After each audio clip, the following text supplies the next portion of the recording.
Soma's girlfriend Hana bullied him so incessantly that he ended up hospitalized due to the stress. Even on the hospital bed, Hana was relentless in her verbal attacks. At that moment, having had enough of her abuse, Soma breaks up with her on the spot. In a flashback, a young Hana spots Soma playing in the sandbox. She notices that he seems skittish and that everyone thinks he's weird for it. She claims to be kind enough to play with him anyway. This is when it all began, and as they grew up, Soma became an unfeeling punching bag for Hana. She'd hurl verbal abuse at every little mistake or misstep he made, and she never eased up on him. Things only worsened in high school. One stormy afternoon, Hana texts Soma, asking him to pick her up near the station.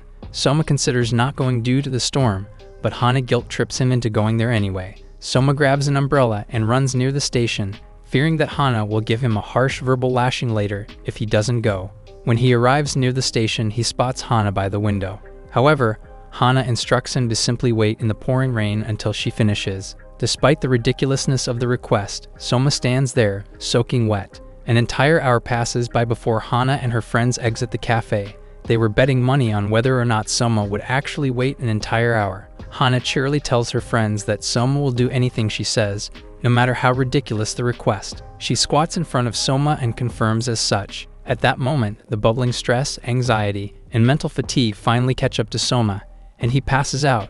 Back in the present, Hana is stunned silent. She believes that Soma is just saying some sick joke, but Soma reminds her that she's always been threatening to break up with him, so it's best if they go their separate ways now. Hana thinks that Soma is bluffing, and she points out that he doesn't have the gall to make that sort of decision on his own. She adds that someone like him doesn't have the right to dump her either. Hana remarks that there aren't other girls who would get along with someone as useless as him, but Soma is dead serious about breaking up. He pushes her out of the room, saying that she should be glad to be rid of someone useless like him. Hana struggles to stay in the room, but Soma gives her one final shove out. Hana starts banging on the door, demanding that Soma apologize to him. A passing nurse tells her to keep it down, and Hana explains that she had a bit of a fight and that it was her fault. She apologizes and leaves, but as she does, she clicks her tongue and bites her lip.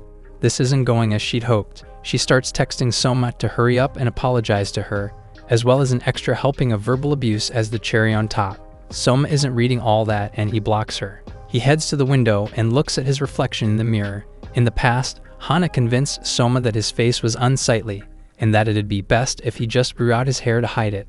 Soma's low self-esteem led him to go along with whatever Hana said, but now that he is free from her shackles, he decides to cut his hair the moment he leaves the hospital. He heads straight to a hairstylist and gets a proper haircut, symbolically ending his 13-year relationship with her. When Soma heads to school the next day, he is apparently oblivious to all the girls fawning over his new appearance. Some even mistake him for a transfer student. When he finally notices the girls screeching around him, he is completely bewildered. His friend, Haruta, wipes away a tear of laughter and tells him that they're all talking about him. Haruta tells Soma that he looks good, something that Soma's never heard before. Soma's face has been hidden behind his bangs for so long that nobody's been able to get a good look at him. But now that those bangs are gone, all the girls are in agreement. He looks hot.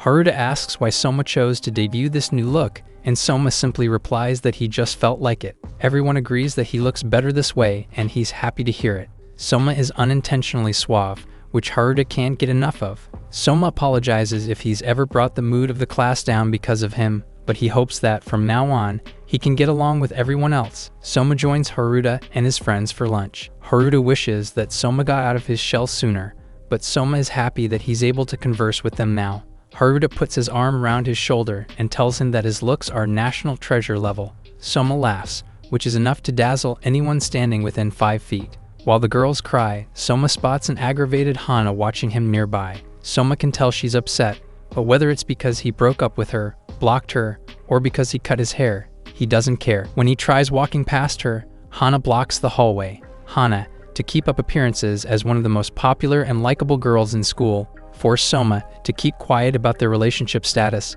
putting into question if they were ever really dating at all. Haruta asks Soma if he knows who Hana is, and Soma drops the coldest one-liner in history. Nope, never seen her. Hana shakes in anger, intending to exact her revenge in one way or another. Soma completes his class worksheet ahead of schedule, leaving him with ample free time. He briefly recalls how he snubbed Hana earlier, and he predicts that she's beyond annoyed at this rate. While wondering how he should spend his free time, He glances to his left to see a girl reading a book amidst the gentle breeze. When the aforementioned gentle breeze knocks her bookmark to the floor, Soma picks it up for her, and their eyes meet. She thanks Soma for picking it up for her, and it dawns on the girl that this is the first time they've ever spoken. Previously, Hana convinced Soma that he'd have no chance with any girls at all, and that the only reason she was dating him was out of pity. She frankly tells him that no one else will love him but her, if you can even call what she's doing love. Because of Hana's influence, Soma was completely shut away from social interaction with other girls. Soma apologizes to her if he's ever made her uncomfortable in any way, and she reassures him that he hasn't. She introduces herself as Fumi, but Soma already knew that, which makes Fumi happy. This is the first small talk Soma's ever had with a girl who wasn't Hana. Fumi remarks that the entire class suddenly started paying attention to him ever since he cut his hair, but Soma says that they'll likely get bored of him soon, likening himself to a rare animal. Fumi laughs, and for once, Soma feels at ease. Instead of being stiff and anxious over what sort of insult Hana might hurl his way, he can simply be himself around Fumi. Fumi tells Soma that she's always wanted to talk to him properly, ever since she saw him watering the plants on the veranda. Soma tells him he wasn't doing anything noble. He was just doing that to kill time because he'd always have to wait for Hana. It suddenly dawns on Soma that Fumi wanted to talk to him before, even before he became as hot as he is now. Fumi closes her book and remarks that from now on, Soma will become even more popular with the ladies. After school, Soma goes out and enjoys his newfound freedom and life. He picks up some books, wins a turtle from a crane machine, and buys a double cheeseburger. Now that he isn't shackled by Hana anymore, Soma is no longer anxious over having to reply to her messages. These wounds will heal with time, especially since Hana can no longer send him texts at all. Soma leaves the mall and sees that the sun is setting. He gets on the train and heads home, reminiscing about the leisurely time he had today. He was able to explore the city, converse with some friends after class, and enjoy school life to its fullest. He's confident that he still has a chance to salvage his youth. However, just as he arrives home, he sees an unwelcome face waiting for him near his house, Hana, who greets him with an unsettling grin. Hana complains that she's been waiting for over 2 hours for him, and she scolds him for taking his sweet time. Soma ignores her and tries to walk past her, but Hana holds her arms wide and prevents him from moving. Soma asks her what she wants. Her reaction doesn't surprise Soma. She's always been manipulative of his feelings, and she often guilt-tripped him to get her way. However, Hana directs her anger towards Soma's classmates. Soma asks her if she seriously waited 2 hours outside his house just so she could tell him gibberish. He frankly tells her that they're strangers from now on, and doing this sort of thing is troubling to him. She asks him if he's serious about breaking up, and he replies that he is. Hana warns him that he won't be able to live a normal life if he breaks up with her, but Soma knows better than that. Hana was the problem, not him. Still, Hana doesn't give up. She links arms with Soma and tells him that today was nothing but a fluke, and that the girls who approached him earlier were only doing it because he looked hot. Hana tries to convince him that she's the only one who sees the real him. Soma doesn't see his classmates as that shallow, nor does Hana have any control over who he befriends. Hana doesn't relent, and she offers to forgive Soma if he apologizes to her, a proper apology. Soma looks her dead in the eye and says that he can't. He drops another cold one-liner. "I don't need you in my life." An irritated Hana mutters that she should be the one dumping an idiot like him, but as Soma points out, she can't because he just did. He pushes her aside and continues home. Hana shouts that she's really angry with him now, but Soma doesn't care and keeps walking. Hana grits her teeth and runs off. Soma hopes that this clears the air and that things will settle down. A few days later, Soma continues his laid-back and peaceful life. He only ever sees Hana near the school gates or here and there around school. He doesn't pay attention to her, but she seems to be popping up wherever he goes. Still, at least she isn't talking to him anymore. He remembers how she forced him to wait outside her house for 30 minutes. But one day, he notices that she got to the station before he did. She could have gotten ready early all those other times. She just chose not to. He notices that she's talking to Taki, whom he remembers as the baseball club's ace. Hana and Taki are openly flirting, and they make no effort to hide what seems to be a youthful romance. Unfortunately, their flirting isn't the appealing kind, and everyone around them is off-put by them. Soma, hoping that he doesn't have to see that god-awful sight again, decides to take an earlier train the next day. However, as tomorrow rolls around, he sees Hana and Taki again. Soma's not dumb. This can't be a coincidence. He sees right through her efforts to try and make him jealous, but it doesn't work. He doesn't care, seeing that her gambit isn't working.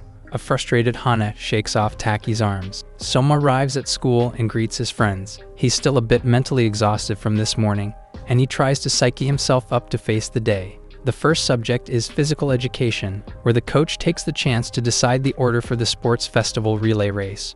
The coach encourages them to do their best so that they can impress all the girls, and it works. The boys are up in arms about being the fastest. Soma's always tried to maintain an average running speed, so he doesn't know the extent of his physical abilities. Soma often won running competitions when he was in kindergarten, but even then, Hana was quick to shut him down by claiming that he didn't look cool when he was running fast.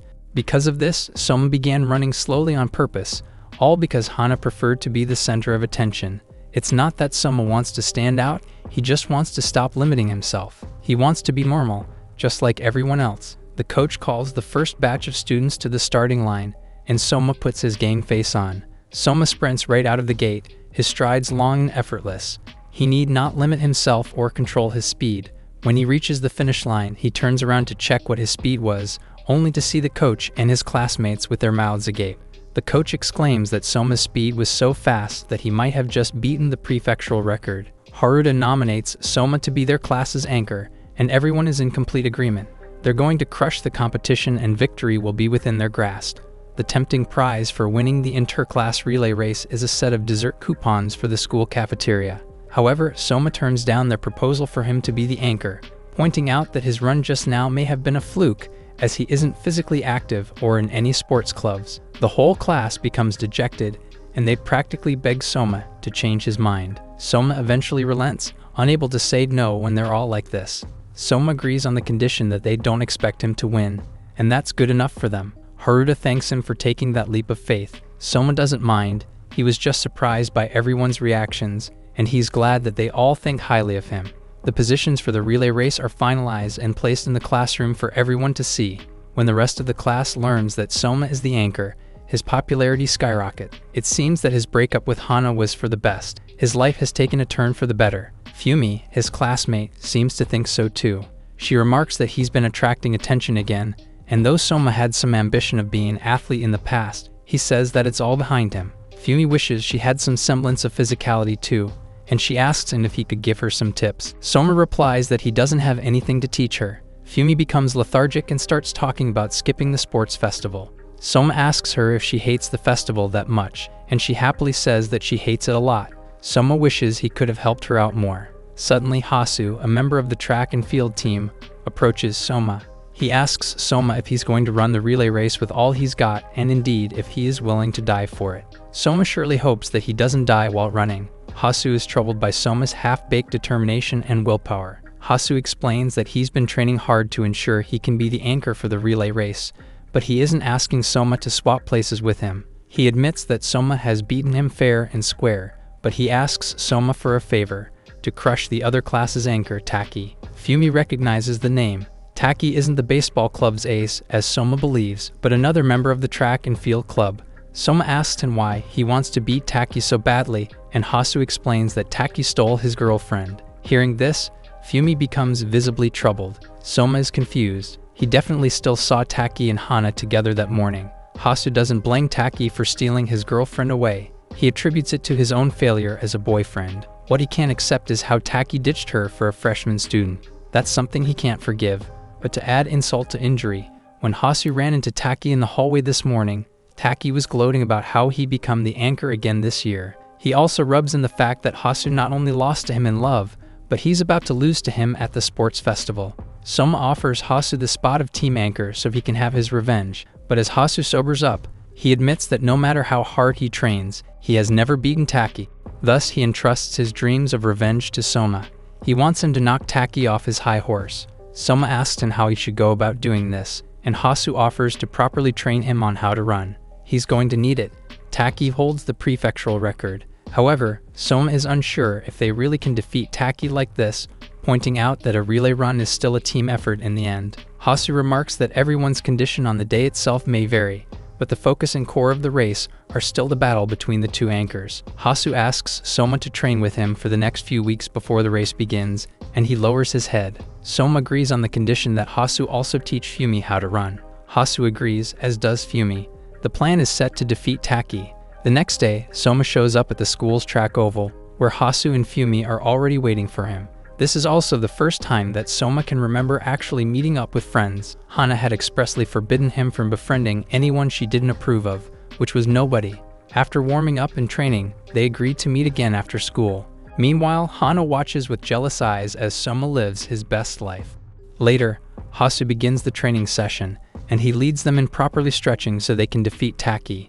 In the process of stretching, Fumi clumsily slips and falls flat on the floor. Soma can't help but laugh at the sight of this, prompting him to call Fumi cute. Fumi, embarrassed, asks if Soma is a natural lady killer. Soma doesn't know what he's talking about, but Hasu does. They have a lot of nerve flirting in front of a guy whose girlfriend was stolen away. They get to training, and Hasu records their times using a stopwatch. Though Fumi and Soma tire themselves out, Hasu is an excellent coach, and he gives them both great pointers. Their times are steadily improving, but they can only improve so much in such a short span of time. Soma mutters that Fumi looks cute while she's running, prompting a teary-eyed Hasu to beg them to stop flirting. The days quickly pass by, and they continue training in the mornings and afternoons. Hana, on the other hand, has begun reappearing at the same station Soma gets on, though he notices that she looks visibly tired and sleepy. Hana spots Soma, marches up to him, and gloats that he'll be seeing more of her face as the days go on. Soma replies that she shouldn't force herself to get up early, not unless she wants that horrible bed hair again. Hana hurriedly fixes her hair before asking Soma about his role as the anchor at the upcoming relay race. She makes a bold declaration. She had repeatedly told him in the past not to run, so she wants to use this chance to properly humiliate him. She brags that her new boyfriend, Taki, will thoroughly crush him at the race. As if on cue, Taki sizes Soma up and taunts him. Hana returns to Taki, and she wishes Soma a happy struggle. They move to the opposite end of the platform, still flirting. Soma is unbothered, moisturized, and flourishing. Several days of intense and grueling training go by, with entire mornings and afternoons dedicated to improving their speed. Not everyone who works hard is rewarded, but everyone who has succeeded has worked hard. Their training slowly draws to an end. Hasu blows the final whistle and commends Soma and Fumi for their efforts. Fumi, exhausted, collapses to the floor. Soma and Hasu take their seats next to her, and together they watch the glistening sun set on another hard day of work. Tomorrow is the big race. Hasu gives them both glowing remarks about how much their times have improved. Despite a relay race not being a one-on-one fight, Hasu is confident that, in a vacuum, Soma is certain to defeat Taki. Soma thanks him for the vote of confidence, though he would have preferred to have trained a little while longer. Hasu is moved by his work ethic so much that he is driven to tears. Hasu thanks Soma for agreeing to go along with his plan. He admits that he hasn't been getting much sleep lately due to what happened to Taki and his ex. Thanks to him and Fumi, he was able to shift his mind towards how to help them improve their running time. Words cannot express how grateful he is. Fumi is also thankful for how much help Hasu has given them. She's gotten so much faster than before, as has Soma. Hasu smiles. The time he's spent with them these past 2 weeks has been life-changing, to say the least, but his grudge against Taki hasn't gone away yet. On the topic of Taki, Fumi shares her observation that Taki seemed to have changed his hairstyle lately, similar to Soma's hairstyle. But that's where the comparison ends. Hasu explains that Hasu Taki has cut his hair ever since he started dating Hana. His ex broke up with him precisely because she liked Taki's hair. Taki likely cut his hair afterwards just to spite him. Hasu is a bit embarrassed to still be wallowing over his ex, but Soma sympathizes with him. He won't make fun of someone who poured their heart and soul into loving another. Hasu sobs uncontrollably, and Soma consoles him. On that day, the three of them became closer friends than ever. On the way home, Fumi repeats an early observation that Soma is a really considerate person. Soma asks her where this is all coming from, and Fumi recounts the recent instances when Soma showed how kind, caring, and compassionate he is. She thinks that it's a really wonderful thing. When she realizes how close their faces are together, she jerks her head away, but she admits that getting to know him these past few days has made her happy. The unexpected compliment makes Soma a little flustered, and it makes Fumi flustered too. Still, she wanted to tell him no matter what. An awkward silence sets in, and they change topics to their next big hurdle, the relay race. Eventually, they wave goodbye and go their separate ways. When Soma arrives home and goes to bed, he thinks about what Fumi told him earlier that day. At this rate, he won't be able to sleep with these blossoming feelings of affection. The next day arrives, and Soma's class hyped themselves up for victory. The day of the sports festival has come. Hasu struggled to sleep the previous evening but set his thoughts of his ex and Taki aside and focused on his two new friends. The sports festival is in full swing as the various events are played out. Fumi does her best at the basket throwing event. Bless her heart. Soma, realizing that he's needed for the rope jump event, gets up and leaves. Meanwhile, Taki showers Hana with encouragement out of anticipation for her cheerleading battle. Likewise, Hana expects Taki to get first place in the relay. Finally, the day's main event arrives, the class relay. Hasu stretches and heads to the starting line. Fumi gives him and Soma one last pep talk before they begin. Hasu smiles, waves as he leaves, and takes his place on the starting line. The race begins and Hasu wastes no time getting to the front of the pack. The race is heated and intense, with the racers' ragged breaths mixed with the sound of deafening cheering. Very quickly, Fumi's turn draws near. Incredibly nervous, she asks Soma if he can lend her hand for a second. She grabs it and holds it tight, and she is suddenly filled with determination. She runs off to her position, steadying her breathing as she waits for her turn. She leans forward with her hand to her back, and as she grabs her team's baton, she bursts into a full sprint, using everything she's trained for. Soma cheers Fumi on, and she manages to pass her baton on to the next person waiting. At the rate they're going, they're liable to leave the others in the dust. Fumi approaches Soma, still panting, remarking that she heard his voice amidst the sea of shouts. She finds it amazing that she was able to hear him despite the distance. She feels that it was almost like a miracle. She promises to cheer for him too. Hasu kicked off their class to a great start, setting the stage for their lead. Soma's role as the anchor is a significant one, and he wants to repay everyone's efforts with his own. The relay race continues, and Soma's turn rapidly approaches. Soma observes that their main competitor, Class B, is way ahead of everyone else, while their class is barely hanging on to second place. Taki approaches Soma and asks why someone like him is the anchor, even though his class has another track and field member Hasu. Taki answers his own question by mocking Hasu's recent poor records and saying that the Big Oaf wouldn't win no matter what he did. His speech is cut short when one of his classmates informs him that his baton is approaching. Taki readies himself, and the moment he grabs the baton, he practically flies away from his starting position. Despite his arrogance and annoyingness, he can walk the talk. Soma anxiously turns around and sees his classmate, running their damned hardest to make it to him. Once Soma receives the baton, he, too, flies from his starting position. All he can do now is use Hasu's training to its fullest. The fact that he's in second place isn't what's important. What's important is that he defeats Taki. Taki notices loud cheers coming from the stands, and when he turns around, he is astonished to see Soma so close to him. Taki doesn't even realize it until Soma is already way past him, and he is unable to even adjust his speed. In a stunning upset, Soma blazes right past Taki, right into the waiting arms of his classmates. They lift him up and parade him around like a war hero. Soma doesn't know how to react, but when he sees the smiling faces of his friends, he decides that it's all right. While Soma and his class celebrate, Hana sulks, her plan foiled. Class A has won the relay, and many of his classmates credit Soma's stunning breakthrough against Taki. On the other hand, as more and more people realize that Soma defeated Taki, a track and field ace, they start mocking him for having a pretty face but a horrible personality. Soma glances around and notices Hana's upset face near the stands. He doesn't blame her for getting mad. Soma wanted to win for Hasu's sake, but he wonders if Hana thinks he did it to spite her. While their class assists with the cleanup, Hasu invites Soma to a karaoke after party. Soma's never been to one before, much less been invited to one. Fumi, too, is tagging along, and with everyone else wanting him to join, Soma decided to accept their invitation. While Soma and Fumi wrap up the cleanup, Soma hears a familiar voice. Hana and Taki are nearby. Not wanting to be near Hana, he grabs Fumi to try and drag her away, but the suddenness causes Fumi to trip, and they end up in a rather complicated position.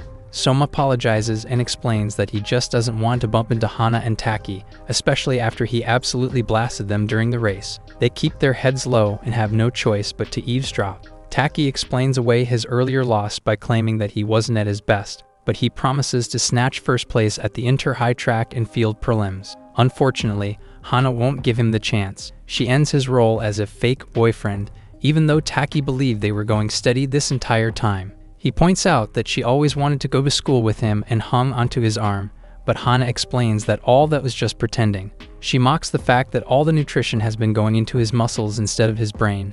There's only one person she wants to be her boyfriend, but she doesn't say who. Taki, desperate to keep Hana, points out that he changed his hairstyle and dumped his old girlfriend just so that he could be with her. Hana smugly tells him to stop acting so desperate and she forbids him from talking to him ever again. Taki tries to get another word in, but Hana is done talking, and she tells him to leave. Frightened, Taki runs away with his tail between his legs. As he fades into the distance, Han asks Soma what he's doing over there. With his cover blown, he looks to Fumi, who nods that it's okay for them to get up. Han asks Soma if he's come here to laugh at him. She boasts that her revenge plan isn't over yet. She only failed this time because Taki was useless. Soma retorts that he'll only give in once she admits that Soma became a better person after he left her. Hana angrily replies that she won't fall for such cheap provocations, and she storms off, ready to plan her next revenge. After a short, awkward silence, Fumi asks Soma what that was all about. He apologizes for making her listen to a weird conversation, but she says that she's okay. Later, Soma joins his class for an after-party at the karaoke bar, where he is hailed as the MVP. The entire class is in complete agreement, and they recount his gallant figure as he crushed Taki during the final leg of the race. Soma replies that it wasn't solely his efforts but the combined efforts of the class that gave them the ultimate victory. He's hot, he's kind, and he's selfless. The entirety of class feels so blessed to have him. As Soma observes the party, he acknowledges that he wouldn't have been invited if he wasn't directly involved in the race. He doesn't know much about his classmates, but he notices that the two class representatives seem nice and friendly enough. He talks to Fumi about the songs being sung, and eventually, it's Hasu's turn on the mic. He grabs it and declares that his next song is dedicated to Soma. One of the girls shouts that she's all for BL. Hasu tells the class what they already know, that he was dumped by his ex. Thanks to Soma, he was able to exact his revenge. This raises Soma's stock even higher. Not only did he win the race, he also did it to help his friend. Soma bashfully tries to downplay what he did, but it's no use. Everyone begins treating him like a hero, if they weren't already. Soma gives up and sinks back into his seat. Fumi remarks that he really does seem like a hero, which is why everyone is making such a fuss. Soma still doesn't believe himself worthy of receiving such praise, but Fumi tells him that so many people admire him, not just their classmates but her as well. Fumi admits that while she watched him run, her chest tightened, and it felt suffocating.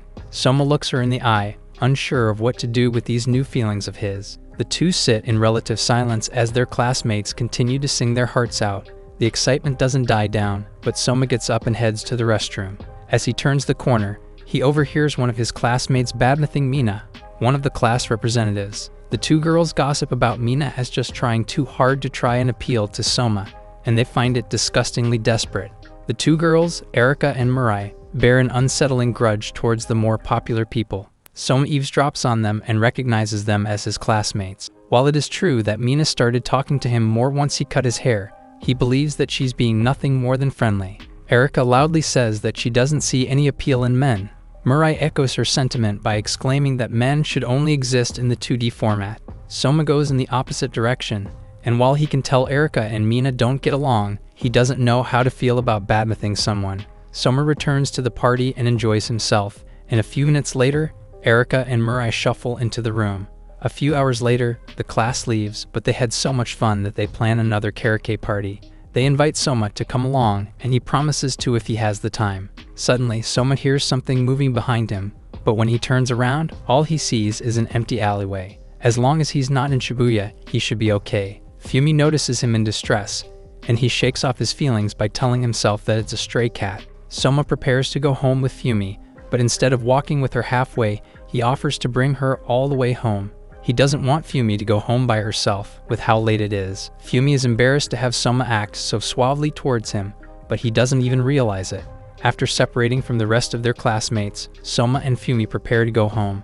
The sound that Soma heard earlier was actually Hana, who has been following him this entire time. Hana angrily mutters that the only person who should know how appealing Soma is her. She makes it her life's mission to steal Soma back from them, and she knows just what to do. She'll ruin the happy school life that he carved out for himself. The next day, as class settles in, still abuzz with excitement from yesterday, their class advisor, Sakura, struts in with a cold air about her. The whole class falls silent. Soma and Fumi look at each other and wonder what's up. Sakura places a letter on her desk and explains that someone sent a letter to the school accusing this class of bullying. Tensions run high. Sakura begins explaining the letter of complaint. She states how disappointed and saddened she is by this accusation, and she asks the class who bullied Erika to the point that she couldn't go to school anymore.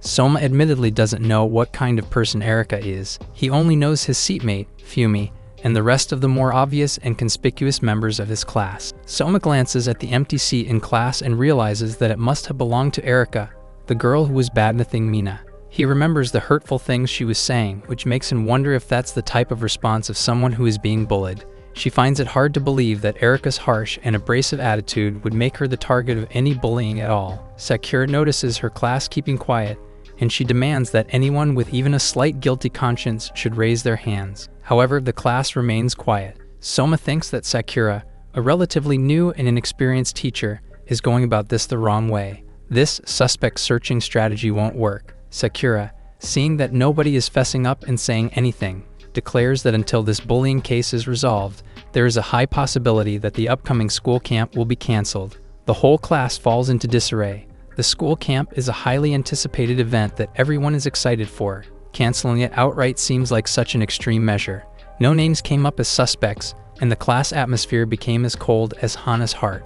5 days later, the school receives another letter, which Sakura claims contains the name of the student who's been bullying Erika. She gives this student one last chance to properly confess without exposing her name to the class. When nobody comes forward, she asks Fumi to come with her to the faculty office. Fumi, confused, claims that she's never bullied anyone before, but Sakura tells her to save her breath. Soma tries to vouch for Fumi's good character, but Sakura shuts him up. She grabs Fumi and parades her out of the class like some sort of criminal. While Fumi is brought to the teacher's lounge to sort all these things out, the class starts discussing the matter. They quickly realize that Fumi and Erika have never interacted at all. Fumi mostly kept to herself and read her books, while Erika preferred to talk about weave stuff to her social circle. Still, the letter name-dropped her, which puzzles them.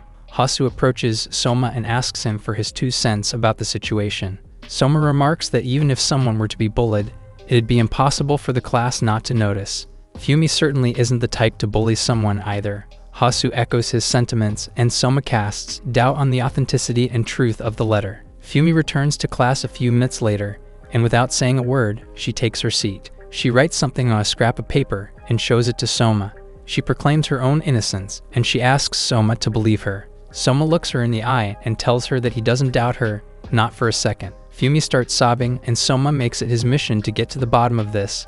After class, Hasu, Soma, and Fumi gather outside the school. Their situation has gone from bad to worse.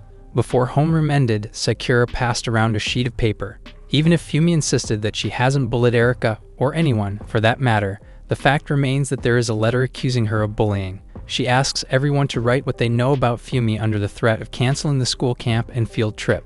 This ultimatum practically means that if Fumi doesn't confess to a false accusation, the whole class will be affected. It's incredible that Sakura didn't stop to consider if the letter was a false accusation. Soma concludes that they can't rely on Sakura to solve this problem. It's up to them. Hasu remarks that the way Sakura is handling the situation is practically just bullying Fumi too. Fumi apologizes for dragging them into this mess, but Soma reassures her that she's done nothing wrong. They will get to the bottom of this Scooby-Doo mystery. He consoles Fumi and promises that he and Hasu will always be on her side. Internally, Soma wants to calm her heart as soon as possible.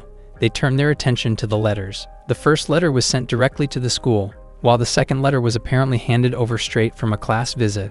Thus, Fumi is the prime suspect because Erika name-dropped her on the letter. Hasu doesn't see a third party being involved, so this makes the matter simple. Whether this situation was a result of a misunderstanding or some other issue can be revealed simply by asking Erika herself. Soma declares that they have one path: to go straight to Erika's house. They can retrieve Erika's address from the class book. However, Fumi admits that she still isn't sure if she hasn't hurt Erika at all. They'd never talked before, but she acknowledges that the chances that she accidentally or inadvertently offended her somehow aren't zero. That's why, if she did happen to do something to upset Erika, she wants to apologize to her in person. Soma, too, has been bullied without ever saying a word, so he knows that it's possible. But right now, he lacks the information to try and tell Fumi otherwise. Hasu heads off to his club activities, leaving Fumi and Soma to go to Erika's house. However, once there, Erika tells them to leave. Even though she's heard from Sakura that Fumi isn't a bully, Erika claims that Fumi has been badmouthing her every day. Fumi is audibly confused and Erika picks up on this. She yells at her to just apologize to the rest of the class, threatening not to forgive her otherwise. Soma finds her request utterly strange. Why does Erika want Fumi to apologize to the rest of the class, even if she won't be there? Soma's spider senses tingle, and he gets the same feeling he had during the karaoke after party. He sprints around the corner and asks Fumi to wait for him. He chases a girl through the alleyways. What makes her think she could possibly outrun the class relay ace? Soma grabs the girl's hand, though he already knew who it was the moment he started running after her. Hana jokingly says that she got caught. Soma, in a serious tone, asks Hana what she's doing here. Hana exercises her right to remain silent, but Soma suspects her of somehow being involved with Erika's bullying case. It's also extremely telling that she's hanging around in this part of town. Hana believes that Soma chased after her somehow so that they could get back together, and she offers to forgive him if he apologizes and clings to her. Soma shoots her down. He gets straight to the point and tells her about Erika's bullying case. He asks her if she is involved. Erika plays innocent, but her voice is the voice of a liar. Soma blocks her path of escape and asks her again. He wants the truth, the whole truth, and nothing but the truth. The suddenness of Soma's cabe-on catches Hana off guard. Soma, tired of her games, tells her to drop the act. He already knows what she's doing. Hana, stunned, starts laughing. Only Soma could have seen through her like that.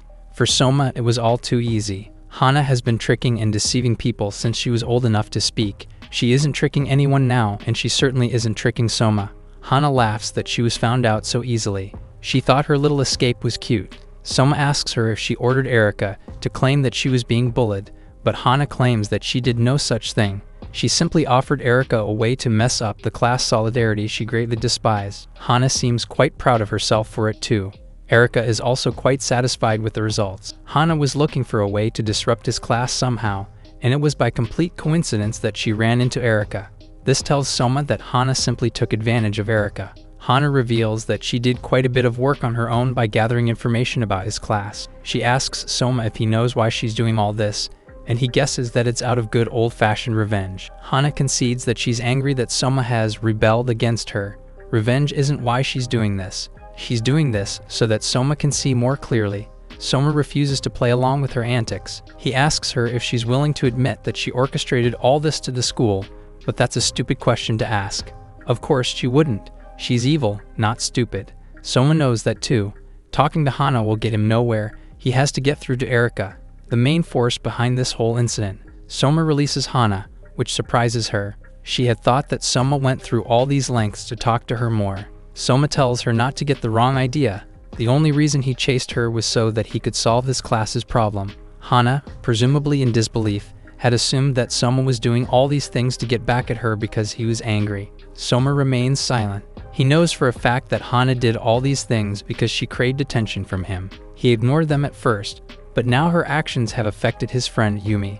Soma thinks about what response would be most effective, and he tells Hana that she should make new friends and not enemies. That's another cold line for the books. Hana angrily replies that they'll never go back to the way things used to be, and she cries. Soma remains quiet. Hana's tears will never move him again, unlike Fumi's. Hana's crocodile tears were probably part of her plan too.